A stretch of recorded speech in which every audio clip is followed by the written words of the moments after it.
de estos planteamientos en la mañanera, que si buscan estrangular al INE en cuestión de recortes presupuestales, cuando hoy precisamente Hamlet Almaguer nos recuerda lo que publicó Nancy Flores de la revista Contralínea de que Lorenzo Córdoba en el anterior IFE hasta recibió lana para su boda. Oye, esto es no tener vergüenza, también con mucho respeto para los colegas, que no se manchen, que hagan su tarea y que se den cuenta de qué están defendiendo, ¿no? Claro, ¿cuál estrangular, Vicente? Pues es acogerlos a la realidad que vive el país, la disminución de presupuesto que van a tener, cerca de 5,000 millones de pesos, es ajustarlos a la realidad, decirles que estamos en un país en donde la cuarta transformación inició su curso en 2018 y en donde pues la gente ya no tolera este tipo de excesos, un INE faraónico con consejeras, con consejeros hipócritas y cínicos, corruptos, que se han acostumbrado pues a vivir del presupuesto y a vivir de un presupuesto multimillonario, Vicente, en donde el presidente ha sido muy claro en poder tener a todas las instituciones de este país pues acorde al gobierno, al ejecutivo federal. Pues no podemos dar espacios a estos pues reyesuelos, Vicente, a estos tipos que se creen los dueños del país y que quieren seguir viviendo como caciques, como faraones a costa del sufrimiento y de la pobreza de la gente, Vicente.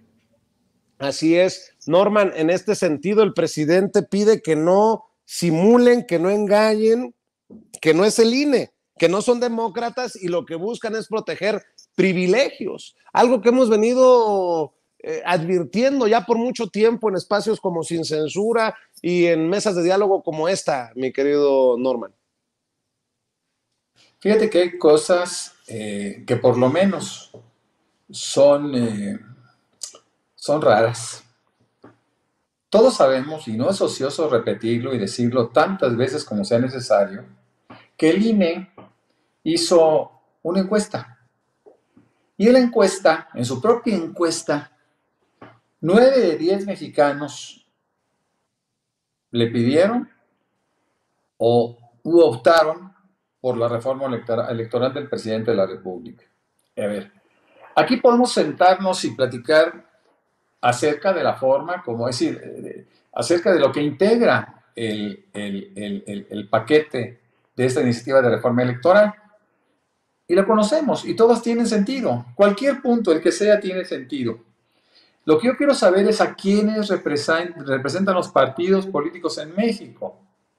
Cuando 9 de cada 10 mexicanos piden, exigen que se lleve a cabo esta reforma electoral.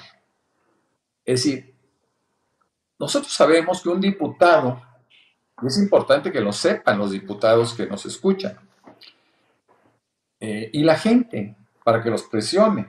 Los diputados representan los intereses de la gente.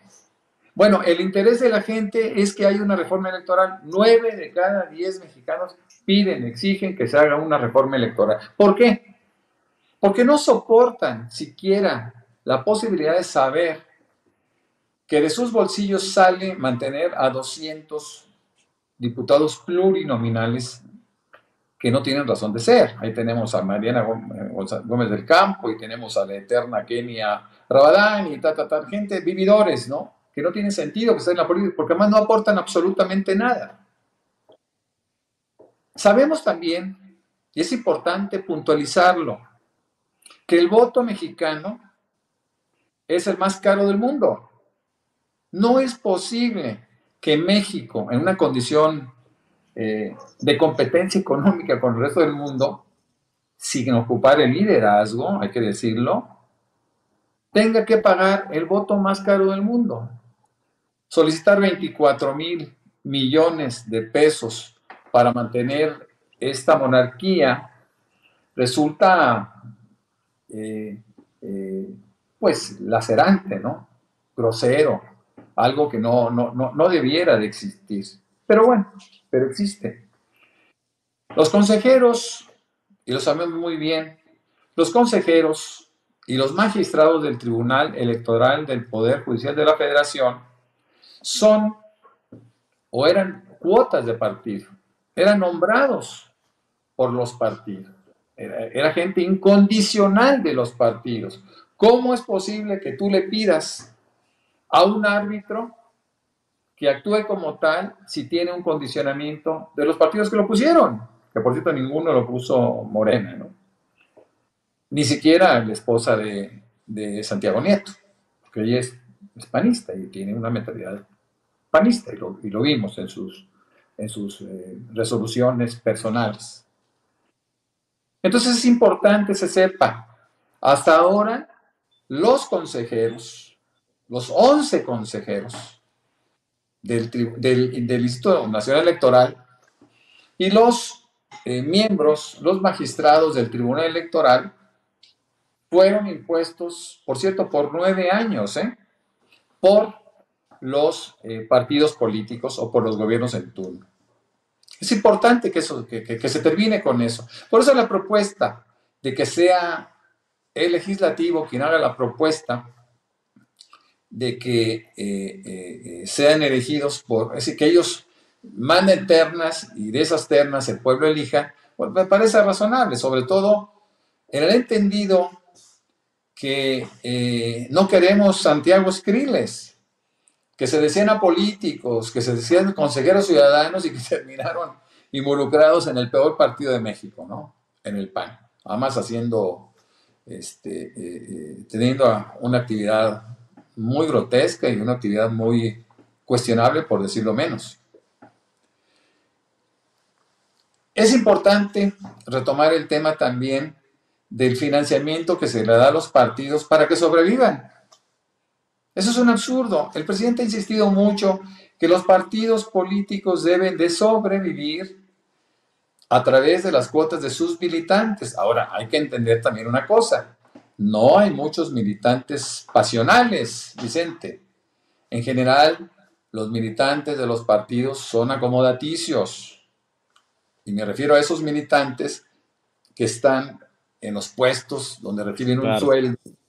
Entonces no debe de hacer esto. No tiene sentido que los partidos políticos en sus estructuras sean mantenidos por el gobierno, es decir, por el pueblo. Debe ser mantenido por su militancia para mostrar pasión, una pasión política que se ha perdido. Por último, quiero comentar de que nosotros tenemos 32 INES y 32 tribunales estatales, ¿no? Locales. De tal manera que eso termina por ser otro absurdo, ¿no? Esos 24,000 millones de pesos quizás se podrían reducir a 7,000 o a 5,000, ¿no?